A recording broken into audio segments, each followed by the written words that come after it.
Okay, on to chapter 16 and the metabolism of food.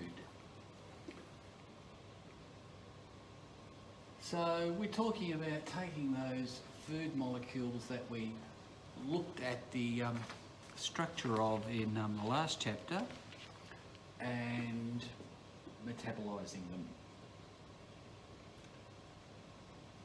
to give us the materials needed for life. So first of all, digestion, which is breaking down big molecules into small molecules in hydrolysis reactions. So those small molecules are more water soluble, more easily absorbed into the bloodstream. These are all enzyme catalyzed exothermic reactions, and if we want to digest our food easily and efficiently, large surface area, of course, increases the rate of reaction, which is why we need to chew our food. Now, after we absorb them into our bloodstream, our blood takes them to where they're needed, often to the liver, at which point they are reassembled into the larger molecules. So the condensation reactions occur again, and we get the large molecules back again. So hydrolysis breaks down big into small in an exothermic reaction, digestion. Proteins into amino acids, polysaccharides into glucose, triglycerides into fatty acids. Then absorbed into the body, from the gut into the bloodstream, and then reassembled back into those larger molecules as needed. Now, the key part to this is getting those reactions happening, and that involves enzymes catalysing those reactions. Now, enzymes are basically proteins, and they are so much better at catalysing reactions than the inorganic, the ones that humans produce. So they increase rates by up to a factor of 10 to the power of 10. They operate under mild conditions. You know, they work at the conditions in the human body. So, or bacterial cells, nitrogen-fixing bacteria, turn nitrogen into ammonia at room temperature, room pressure, whereas humans, 250 atmospheres, 500 degrees, and an iron catalyst, and it's still less efficient than what bacteria do. Key aspect of enzyme operation is how selective they are, how every reaction's got its own enzyme. Each enzyme does one chemical reaction. Now, just remember, it's back to the physical chemistry. Enzymes are catalysts, so they affect the energy profile diagram in exactly the same way as a catalyst do. They simply reduce the activation energy barrier. They provide an alternative reaction pathway.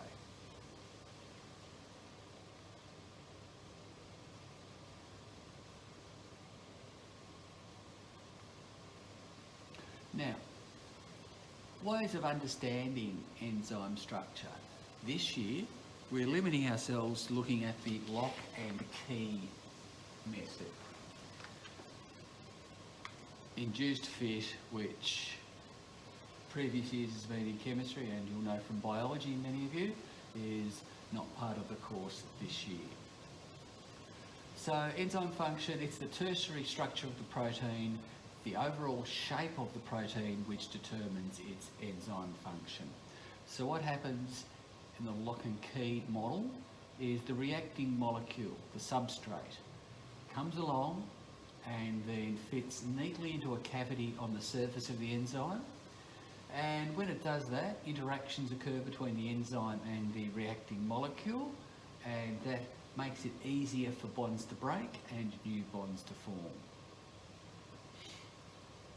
So because you've got that match between the enzyme and the substrate, you get the specificity, the fact that that enzyme is only going to work for one particular chemical reaction. So 3 steps. Substrate enters active site.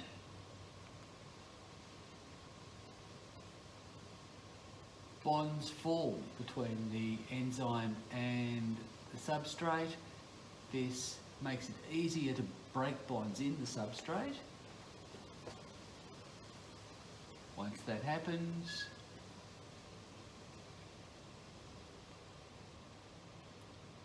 the products are released, the new products are released, and the enzyme goes back to its original form, ready to work again. We're talking about things on a molecular scale, so they happen at enormous speeds, enormous volumes, beyond our conception. Specificity: enzymes only catalyse one chemical reaction because of that active site being specific to bind just the one chemical. So you can get the glucose from lots of different sources, a couple of polysaccharides and a disaccharide.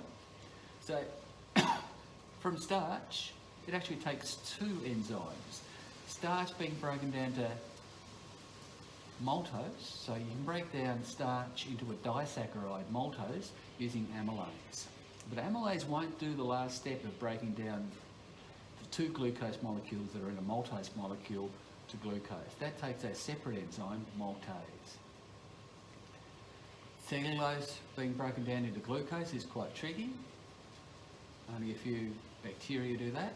And sucrose down, breaking that into glucose. So splitting up the glucose from the fructose takes another enzyme again. Have a go at that question. Okay, factors affecting enzyme activity.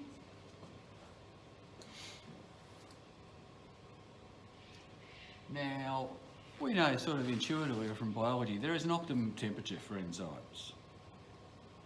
Enzymes work really well at around body temperature, but outside of that range, they don't work quite so well. And we can look at that in terms of how the active site goes. Now, if we do high temperatures or changes in pH, we can actually destroy that active site, change the tertiary or quaternary structure to change the active site, and when it destroys the biological function, when it can no longer catalyse the reaction, that change in tertiary structure is known as denaturation. That's, as I say, high temperature or extremes of pH can do that. It's irreversible. Once you denature a protein, then it's gone for good. So the way high temperature does it is all that kinetic energy breaks the various intermolecular interactions that make up its tertiary structure, and the molecule unfolds. Then, as it cools down again, it refolds randomly. It coagulates and produces a new tertiary structure which doesn't have any of the specific shapes needed to do its job. Permanent change: once you unfold the really carefully determined shape of the active protein, once it's unfolded, the protein is basically useless. So let's look at what happens. Now, we know that biological activity of an enzyme, graphs like this. So there's an optimum temperature at which the enzyme works best. Move away from that temperature and enzyme activity decreases. But for radically different reasons, radically different effects in either direction. As we cool the reaction down, we're slowing down the rate of reaction in the way that we learnt in the physical chemistry section, but fewer fruitful collisions. They lack the kinetic energy needed to break bonds when they collide. That's why the rate decreases as we go down there. That, of course, is reversible. If we warm up the reaction system again, it's going to start working as the collisions increase in quality. But going the other way, we're denaturing the protein. So destroying the active site, preventing it from binding the substrate, that's a permanent effect. pH and its effect on enzyme activity. pH, denaturing enzymes. Now, what you're actually doing is, as the pH changes, you're changing the charges on the side chain. We've seen how acidic and basic amino acids can have a charged side chain. Now, those charged side chain, of course, ions, have ionic interactions between different R groups. And as the pH changes, those charges are going to change, therefore affecting those ionic interactions. So at neutral pH, you've got lots and lots of things charged. That's all good. Most groups are charged at neutral pH. As we move away, one or other of those two groups is going to lose its charge. So at low pH, the carboxyl groups will no longer be ionised. So you don't have that ionic interaction. High pH, the amino groups will no longer be charged. Again, you lose that ionic interaction.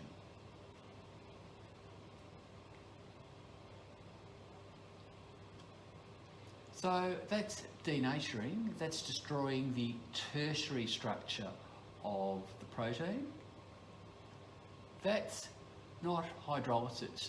If we want to completely destroy the protein, if we want to chop it up into the individual amino acids, we've got to break all of the covalent bonds, all of the peptide bonds with acid or with an enzyme, a protease enzyme or something like that, completely destroying the sequence of amino acids. That's a brutal attack on the whole molecule. Denaturing a protein is only attacking the tertiary structure, the overall shape. The protein's still all the same amino acids joined together, it's just destroying the hydrogen bonding and the dipole interactions, etc., which give you the overall three-dimensional shape. So that's not going to affect the primary structure. This is totally destroying the primary structure.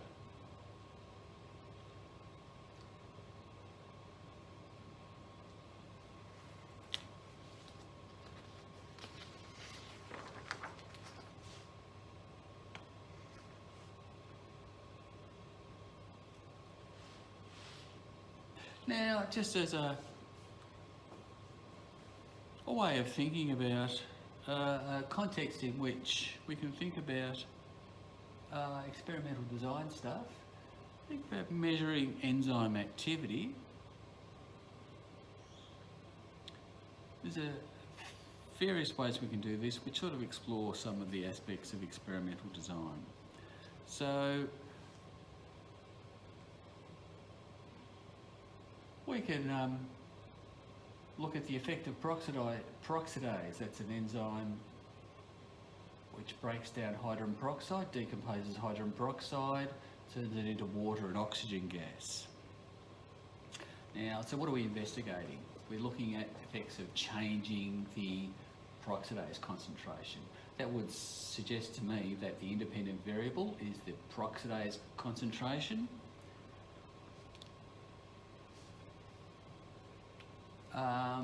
And if you wanted to come up with a, well, how would you measure that? If you look at that equation, I'm instantly struck by the fact that's a gas. So if you measure the rate of gas production, you can measure the rate of reaction.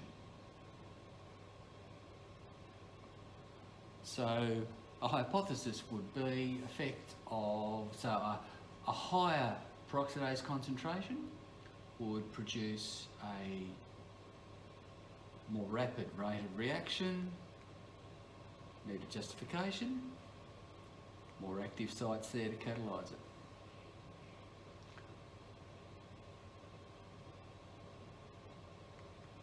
Independent variable, peroxidase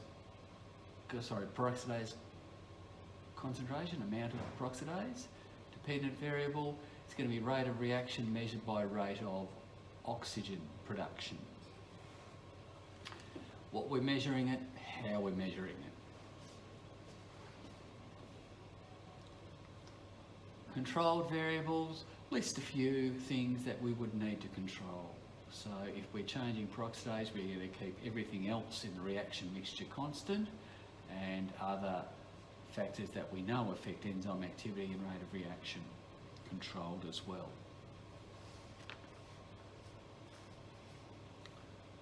Another common enzyme prac is time taken for amylase to hydrolyse starch.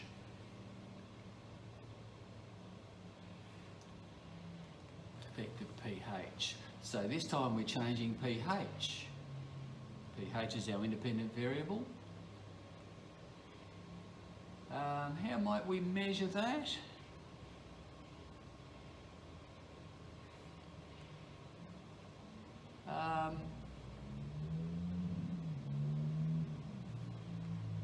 We would sample.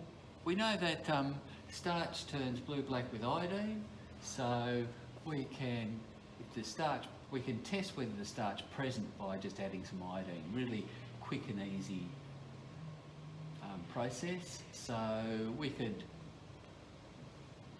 test it every now and then at a regular frequency and test that way to see whether there was any starch left. So what's our hypothesis going to be? As we move away from pH 7, it's going to take longer for amylase to hydrolyse sample of starch because denaturation is a thing.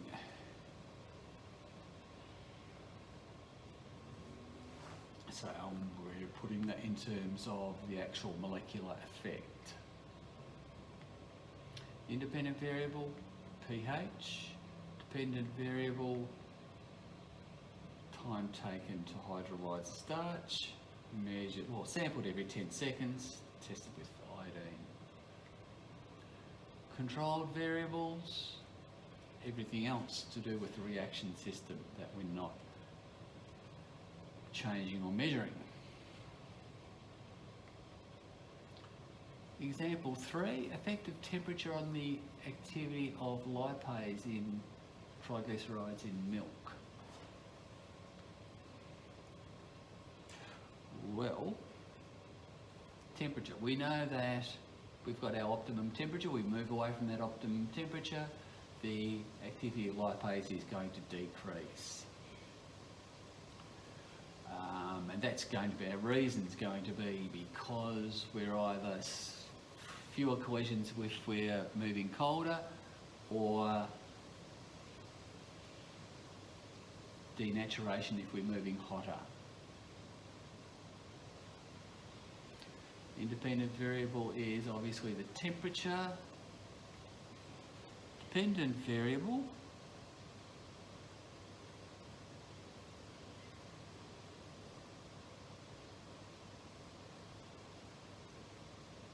an interesting one. Hydrolyzed triglycerides, we're going to produce fatty acids. Fatty acids are going to decrease the pH, and you can actually detect that using phenolphthalein. Start off at a reasonably high pH, and then fatty acids will drop it. And when pH drops below 8.3, it goes colourless. Control variables, well, you're going to have to keep pH control, temperature.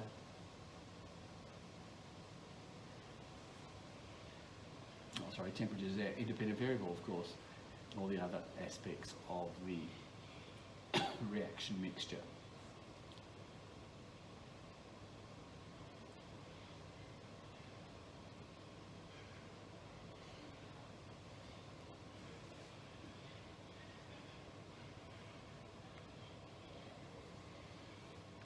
Do that question, I'll give you the solutions. Do the questions all together, I think. I'll give you the solutions all together as well.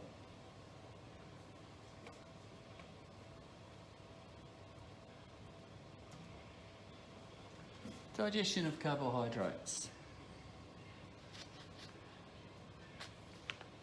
So as we saw before, starch is metabolised in two stages, two separate enzymes. Amylase getting starch to maltose, that occurs in the mouth. Maltose being broken down into glucose occurs in the small intestine.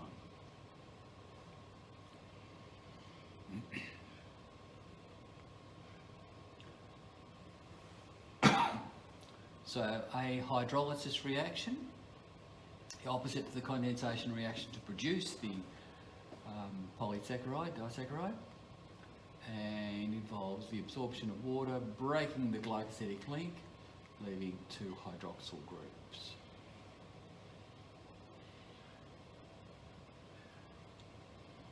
Now that's nice and easy to do.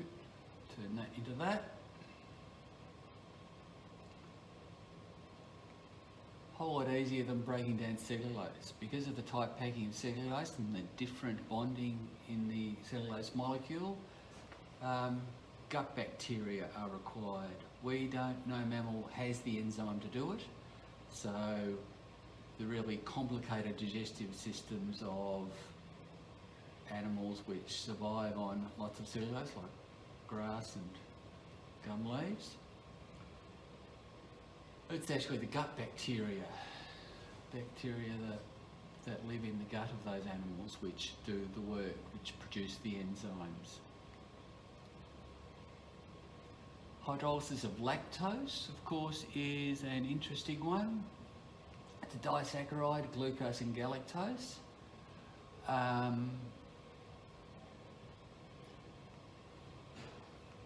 Done by an enzyme called lactase. All children have lactase. There's an obvious advantage to being able to break down their mother's milk for energy and metabolism. However, we lose one form of the enzyme as we grow older, and many adults have another form of lactase which operates when they're adults. Some adults don't have that enzyme, so are lactose intolerant and don't particularly like dairy products because it makes them feel sick.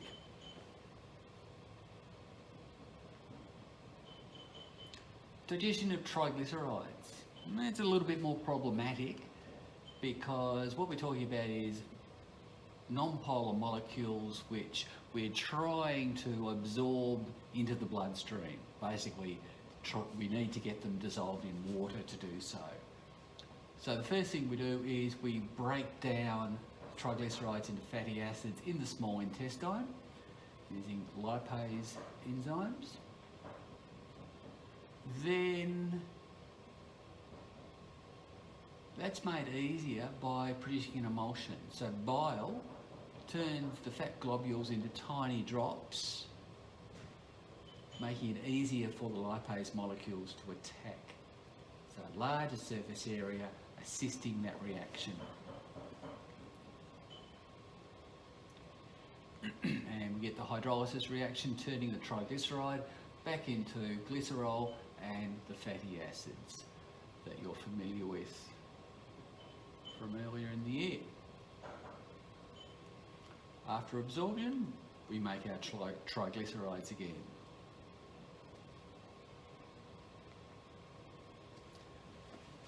Okay, do those questions.